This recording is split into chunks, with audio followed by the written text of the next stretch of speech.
اعوذ باللہ من الشیطان الرجیم بسم اللہ الرحمن الرحیم۔ سامعین کرام، آج ہم لونگ کلوو کے بارے میں بات کریں گے۔ لونگ کو عموماً مسالے کی شکل میں استعمال کیا جاتا ہے۔ لونگ جزیرہ میں قدرتی طور پر پیدا ہوتے ہیں۔ اس کی کاشت وسیع پیمانے پر انڈونیشیا میں کی گئی تھی۔ اب یہ سری لنکا، موریشس، تنزانیہ اور سنگاپور سے ہمارے ملک میں امپورٹ ہو کر آتا ہے۔ اگر دیکھا جائے تو اس کے اندر بہت سارے کیمیائی عناصر پائے جاتے ہیں، جن میں کاربوہائیڈریٹ، پروٹین، معدنیات، ملی کیلشیم، فولاد، مائکرو آیوڈین، وٹامن اور اس کے اندر وٹامن بی کمپلیکس کافی مقدار میں پایا جاتا ہے۔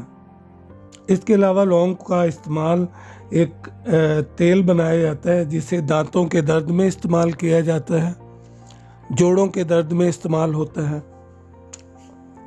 لونگ خوشبودار، چکنا، تیکھا، کسیلا، تحریک آمیز ہوتا ہے۔ خوشبودار ہونے کی وجہ سے یہ بدبو کو مارتا ہے۔ یہ ہاضم ہے، بھوک آور، پیٹ سے گیس کو خارج کرتا ہے، پیٹ درد کو دور کرتا ہے، پیٹ کے کیڑے مارنے والا اور دانت درد کو دور کرتا ہے۔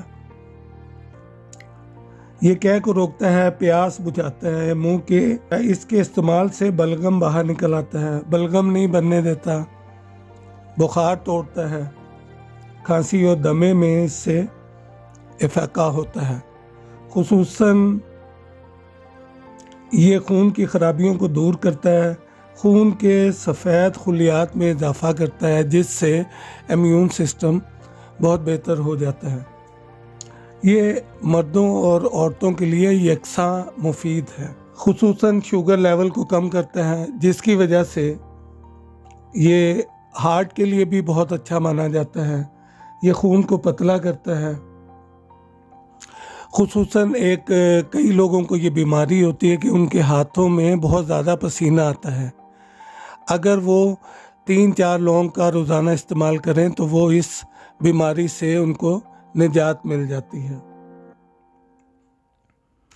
خصوصاً کورونا کے دنوں میں اس کا قہوہ بہت فائدہ مند رہا، اور اب بھی اگر لونگ، دار چینی اور تلسی کے پتے ملا کر قہوہ بنایا جائے تو یہ بخار کے لیے، جسم امیونٹی کو بہتر بنانے کے لیے بہت معاون ثابت ہوتا ہے، اور بہت اچھا اس کا قہوہ بھی بنتا ہے اور استعمال بھی کیا جاتا ہے۔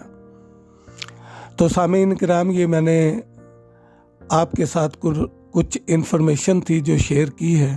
اگر آپ کو یہ میری انفارمیشن پسند آئے تو میرے چینل کو سبسکرائب کریں، لائک کریں، اور کم از کم کسی ایک کو شیئر ضرور کریں تاکہ دوسرے احباب بھی اس سے فائدہ اٹھا سکیں۔ آپ نے مجھے اتنا وقت دیا، تھینک یو ویری مچ۔ سدا خوش رہیں، اپنا اور اپنوں کا خیال کیجیے گا۔ اللہ حافظ۔